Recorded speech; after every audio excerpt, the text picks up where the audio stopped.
시청자 여러분 안녕하십니까? 건물 내 금연이 확대되면서 흡연자들이 거리로 나오고 있습니다. 사람들이 몰리는 역과 터미널 같은 교통시설에도 흡연실이 없다 보니 시민들의 간접 흡연 피해를 키우고 있습니다. 보도에 조성식 기자입니다. 이용객들로 늘 북적이는 원주 시외버스 터미널입니다. 건물 주변에 사람들이 삼삼오오 모여 담배를 피우고 있습니다. 곳곳에 하얀 담배꽁초들이 어지럽게 버려져 있고 담배 연기가 퍼지면서 행인과 인근에 정차한 차량 운전자들은 간접 흡연에 고스란히 노출됩니다. 한두 명 같으면 이게 연기가 안 오는데 한 5-6명씩 쭉 모여갖고 대우면 연기가 뭉치잖아요. 지나가시는 분들이 딴 데를 보고 가지. 더욱이 이곳은 금연거리로 지정돼 있고 이처럼 현수막과 안내 표지판도 붙어 있지만 흡연자들은 별로 개의치 않는 모습입니다. 문제는 터미널과 기차역 등 일부 교통시설에 흡연실이 없다는 겁니다. 국민건강증진법에 따라 금연 건물이 확대되고 있지만 흡연실 설치 의무 규정은 없기 때문입니다.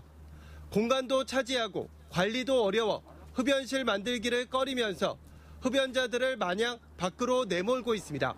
공간이 확대해갖고 실내에서 만들지 못하게 되는데요. 왜냐하면 연기가 환풍기 빨아들인다 해도 실내에 만들어 놓으면 퍼지거든요. 지자체의 허술한 단속도 한몫을 합니다.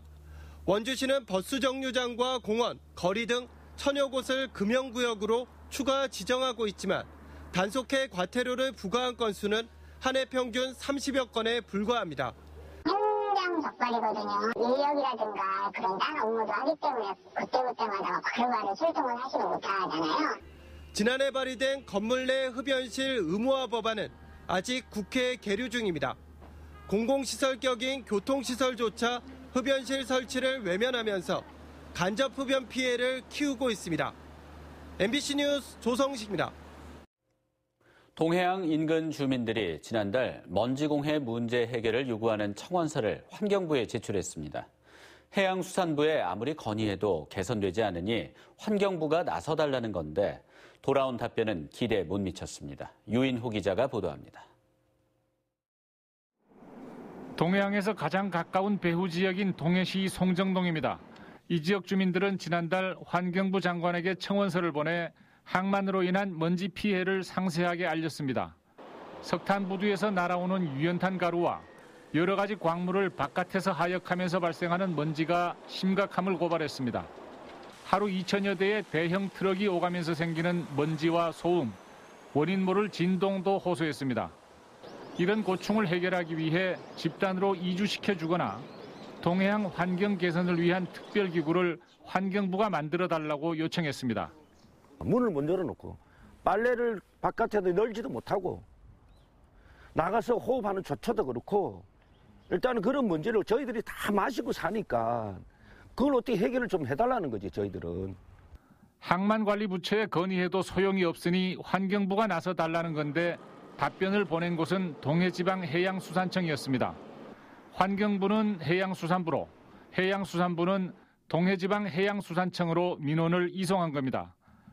해양수산청은 회신해서 중장기 환경대책을 꾸준하게 추진하고 있으며 동해안 신항이 완공되면 친환경 하역시설이 설치돼 훨씬 개선될 거라고 답변했습니다. 이미 여러 차례 들어 주민들도 알고 있는 내용입니다. 이런 수준으로는 견디기 어렵다며 환경부에 호소한 건데 새로운 건 전혀 없는 겁니다. 저희 주민들은 앞으로 특단의 조치가 없으면은 동해안이 우선인지 주민의 삶과 생존이 우선인지 사색 결단을 내겠습니다. 주민들의 호소가 이어져도 획기적인 대책이 제시되지 않으면서 불만이 쌓여가고 있습니다. MBC 뉴스 유일호입니다. 지난해 강원도 내 수능 수험생 가운데 72명이 서울대에 합격했고 이 가운데 58명이 수시전형으로 합격한 것으로 나타났습니다. 강원도 교육청 등에 따르면 올해 서울대 합격자 중 72명이 강원도 출신이고 수시로 합격한 수험생은 58명으로 전체 80%를 차지했습니다. 지역별로는 고교 평준화 지역인 춘천과 원주, 강릉의 27개 학교에서 19명의 합격자가 나왔고 나머지 15개 시군에서 53명이 합격했습니다. 강원도가 미래 첨단 자동차 산업에 본격적으로 뛰어들었습니다. 강원도는 최근 국토교통부에 자율차 상용화 촉진 테스트베드 구축 사업 공모에 지원하고 사업 계획서도 제출했다고 밝혔습니다. 강원도는 올해부터 2021년까지 330억 원을 투입해 무인 셔틀과 이모빌리티, 자율주행차 운전면허 제도와 연계한 테스트베드를 구축한다는 계획입니다. 강원도는 이모빌리티 특화단지가 있는 횡성군 지역을 사업부지로 선정하고 도로교통공단, 강원연구원 등과 긴밀히 협력하겠다고 밝혔습니다. 정선, 고한, 사북, 남면, 신동 지역살리기 공동추진위원회가 폐광지역 개발기금이 큰 폭으로 감소한다며 대책을 호소했습니다. 정선 공추위는 지난해 폐광기금은 1,248억 원으로 2017년보다 21%나 감소했고 최근 3년 사이 25% 급감했다며 폐광지역 특별법이 만료되는 2025년 이후 대처 방안을 강구해야 한다고 주장했습니다. 폐광기금은 강원랜드 카지노 운영 이익금의 일부로 폐광지역 7개 시군의 개발사업 재원입니다.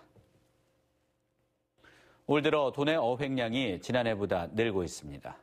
강원도 환동해 본부에 따르면 이번 주까지 집계된 어획량은 7,559톤으로 지난해 같은 기간보다 17% 늘었습니다. 어종별 어획량은 오징어가 1,831톤으로 가장 많았고 붉은 대게와 가자미, 복어 등의 순으로 나타났습니다. 내셔널리그 강릉시청 축구단이 홈 개막전에서 승리하며 2연승을 달리고 있습니다.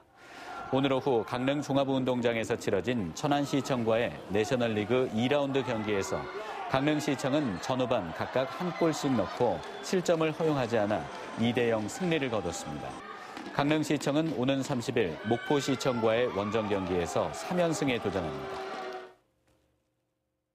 오늘 낮 1시 50분쯤 인제군 북면 원통리의 한 채석장에서 작업을 하던 굴착기가 20m 아래 절벽으로 추락했습니다. 이 사고로 굴착기에 타고 있던 59살 김모 씨가 소방대원들에게 구조돼 병원으로 옮겨졌지만 숨졌습니다.